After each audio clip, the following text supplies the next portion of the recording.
আসসালামু আলাইকুম। আমি ২৪-২৫ সেশনের শিক্ষার্থী। চট্টগ্রামের সংঘর্ষ যে সংঘর্ষটা হয়েছে সে মূল কেন্দ্র যে ভিকটিম সেটা আমি। আ মূল শুরু হয়েছিল মূল কাহিনী শুরু হয়েছিল আমার থেকে। আ আমি আ আমাকে নিয়ে যে কুৎসা রটনা ছড়ানো হচ্ছে সেটা ক্লিয়ার করতে আমি আজকে সবার সামনে স্টেটমেন্ট দিতে আসছি। আমি সত্যটা সবার সামনে তুলে ধরতে চাচ্ছি। ঘটনাটা শুরু হয় আমার বিল্ডিংয়ে 10:40 থেকে 10:40 কিংবা 45 নাগাদ আমি বের হই। বের হওয়াতে আমি আমার যে বিল্ডিং সেখান থেকে 5 মিনিট দূরত্বের রাস্তা। আমি সেখানে একটা হোটেলে রাতের খাবার খেয়ে আসি খুব দ্রুত। কারণ যেহেতু গেটটা অফ করে দেবে 11টা সাড়ে 11টার মধ্যে আমাকে দারোয়ান জানিয়েছিল আগে। আমি তারপর খেয়ে এসে খুব দ্রুত আসি আমার বিল্ডিংয়ের এখানে। আমি যখন বিল্ডিং থেকে বের হই তখন দারোয়ান ছিল না, থাকলে হয়তো আমি তাকে বলে যেতে পারতাম। উনি ছিল না, তাই আমি কিছু না বলেই দ্রুত বেরিয়ে গিয়ে দ্রুত খাবার সেরে আসি আমার বিল্ডিংয়ে। বাট উনি তারপরে এসে দেখি উনি তখন বাজে 11:10 কিংবা 12। এসে আমি বিল্ডিংয়ে আমি নিচে গেটে অনেক ধাক্কাধাক্কি করি, বলি প্রথমে ভালোভাবে শান্তভাবে যে কেউ আঙ্কেল আমার দরজাটা খুলে দেন, আমি বাহিরে আছি, আমার দরজাটা খুলে দিন, আমি ভিতরে ঢুকতে পারবো। উনি সজাগ থাকা অবস্থায়ও উনি আমাকে গেটটা খুলে দেননি। দেন আমি আমার দুজন রুমমেটকে ফোন করি, ওদেরকে বলি নিচে এসে যেন দাঁড়ান আমাকে বলে আমাকে গেটটা খুলে দেওয়ার জন্য, আমি বাইরে আটকা পড়েছি। দেন ওরা আসে, এসে দাঁড়ান আমাকে বলে, বাট উনি বলে যে উনি আমাকে ঢুকতে দেবে না, আমি যেন অন্য কোথাও চলে যাই। আমার রুমমেটটা তখন তাকে বলে যে একটা মেয়ে মানুষ আঙ্কেল, ও ফার্স্ট টাইম এই কাজটা করছে, হয়ে গেছে, এখন ওকে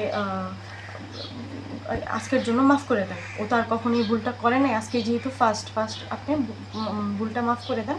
পরে উনি বলেন না, উনি আমাকে ঢুকতে দেবে না। তখন আমি বাইরে থেকে সব কথা শুনে, স্টিলের দরজা ছিল, আমি একটু বেশি জোরে জোরে ধাক্কাই, আওয়াজ জোরে শোনা গেছে। দারোয়ান সেটা শুনে ভয়ে আমার দরজাটা খুলে, বাট আমাকে ভিতরে ঢুকতে দেন। আমাকে সে প্রথমে বলে আমি কেন আসছি, আমাকে তুই তুকারি করে যে তুই কেন আসছিস এখানে, তুই চলে যা। আমি বলছি আপনার এসব কী ব্যবহার। আমিও আমার গলার টিউনটা বড় করে ফেলি। আমি বলি যে আপনি কেন আমার সাথে এসব ব্যবহার করতেছেন, আমি তো এরকম কাজ আগে করিনি, আমার ফার্স্ট টাইম ভুল হয়ে গেছে, আজকের মতো অন্তত আমাকে ভিতরে ঢুকতে দেন। কিন্তু উনি আমার কোনো কথাই শুনে না। তারপর আমি ঢুকতে যাই। আমি হাফ আমার বডি ঢোকার মানে গেটে ঢুকতে গেছি, তখন দারোয়ান আমাকে পিছন থেকে মানে ওই দরজা সহ আমাকে অনেক সজোরে ধাক্কা দেয়। আমি তখন অনেক ব্যথা পাই। দেন আমার রুমমেটটা চিল্লায় ওঠে যে কেন এরকম আমার সাথে তাই সে করতেছে। আমি তারপর নিজের শরীরের শক্তি দিয়ে গেটের ভিতরে ঢুকি। ঢোকার পরে ওনাকে আমি বলছি আপনি কি ব্যাপারটা ফাইজলামে পাইছেন, আপনি কেন আমার সাথে এসব করতেছেন, একটা মেয়ের গায়ে এত রাতে কেন আপনি হাত দিতেছেন। তারপরে উনি রাগারাগি করে যে কেন আমি বাইরে ছিলাম। আমি বলছি যে আমি বাইরে ছিলাম, আমার তো কখনো হয় নাই, ফার্স্ট টাইম হয়েছে, আমি খাইতে গেছি। কিন্তু উনি আমার কোনো কথাই বুঝতে চায় না। আমিও আমার গলার টিউনটা একটু বড় করে ফেলি, ওনার সাথে আমার অনেক জোরে কথা কাটাকাটি হয়। তো এক পর্যায়ে উনি আমার গলার টিউন বেড়ে যাওয়ার কারণে উনি আমার গালে সজোরে চাপার নিচে একটা থাপ্পড় মারে। তখন আমি অনেকটা স্তব্ধ হয়ে যাই, মানে আমি বুঝতে পারি না আমার সাথে কী হয়েছে। তারপরে উনি সাথে সাথে আমার বুকে কয়েকটা কিল মারে। তখন আমার রুমমেটের পিছন থেকে আমাকে অনেক বাঁচানোর ট্রাই করে, বাট ওনার মারামারি উনি ঠিকই চালায় যায়। নিজেকে বাঁচানোর জন্য আমি ওনাকে আটকাই, বাট উনি কোনোভাবেই থামতেছিল না।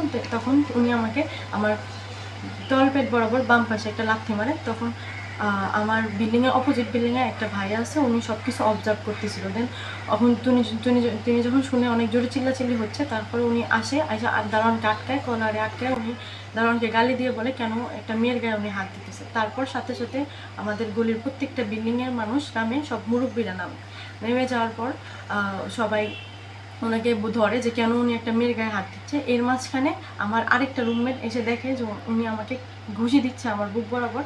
তো আমি তখন সেটা বুঝতে পারি না। আমাকে মারার পর আমি কিছুটা স্তব্ধ হয়ে যাই। আমি তখন ঘটনাটা অবজার্ভ করতে আমার একটু সময় লাগে। তারপর সব মুরব্বীরা এসে আমাকে বলে যে এরকম কি হয়েছে বা কি। আমি তখন হয়তো বা ঘটনাটা বলি, আমার রুমমেটরা সবাই বলে, আমার রুমমেটটা আমাকে বাঁচানোর ট্রাই করে, বাট উনি কন্টিনিউসলি ওনার মানে হাত চলতে থাকে। তো এইসব বলার পরে উনি বলতেছে যে না আমি কোনো মারামারি করি না, উনি একদম পুরো অস্বীকার করতেছে যে উনি মারামারি করে না। বাট ওই যে ভাইয়াটা দেখছে সব কিছু, উনি সব কিছু বলছে সবাইকে।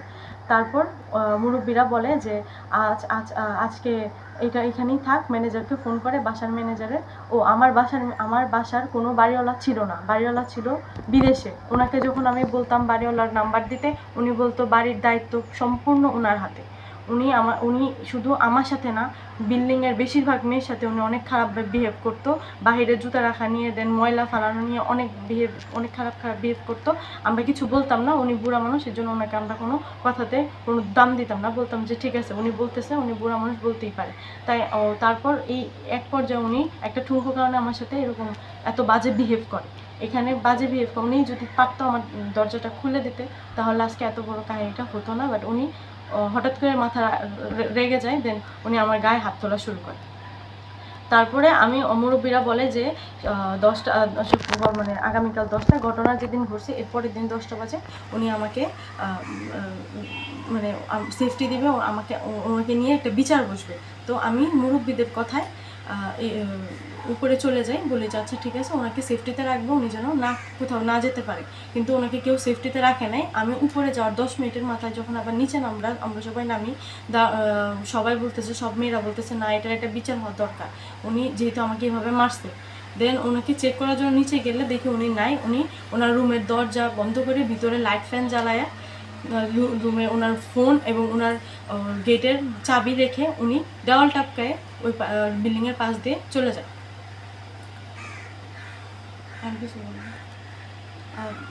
দেওয়াল টপকানোর সময় আমাদের কিছু সিনিয়র ভাইদের কানে চলে যায় যে আমার গায়ে হাত তোলা হয়েছে। দেন আমার ওই 2 নং গেটের ওইখানে অনেক ভাইয়েরা আসার পরে ওনাকে ধরতে যায়। ওনারা নিজস্ব চোখে দেখে যে ওনারা দারোয়ান পালায় যেতেছে। দেন ওনাকে ধরতে গেলে উনি দস্তাদস্তি করে ওইখান থেকে পালায় যায়। তারপর সিনিয়র ভাইয়েরা আসে, আমাকে সব কিছু জিজ্ঞাসা করে, সব কাহিনী জানতে চায়। দেন যে কাহিনী জেনে আমাকে ভিতরে সেফটিতে রেখে ওনারা যায় দারোয়ানকে ধরতে। দেন দারোয়ান ওখানে স্থানীয়দের সাথে দারোয়ানকে প্রক্টর অফিসে যাওয়ার জন্য সিনিয়র ভাইয়েরা ওনাকে পিছু ধাওয়া করে। বাট উনি ততক্ষণে স্থানীয়দের সাথে মিশে অনেক বাজে কুচ্ছারোটায় যে শিক্ষার্থীরা তাকে মারতে আসতেছে বা কিছু একটা করতে আসতেছে। কিন্তু ভাইয়ারা গেছিল ওনাকে ধরতে প্রক্টর অফিসে ধরে নেওয়ার জন্য।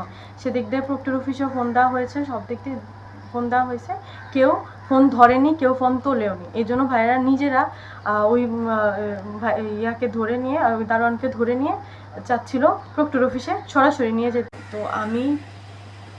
আমি আপনাদের সামনে পুরো সত্য ঘটনাটা তুলে ধরলাম।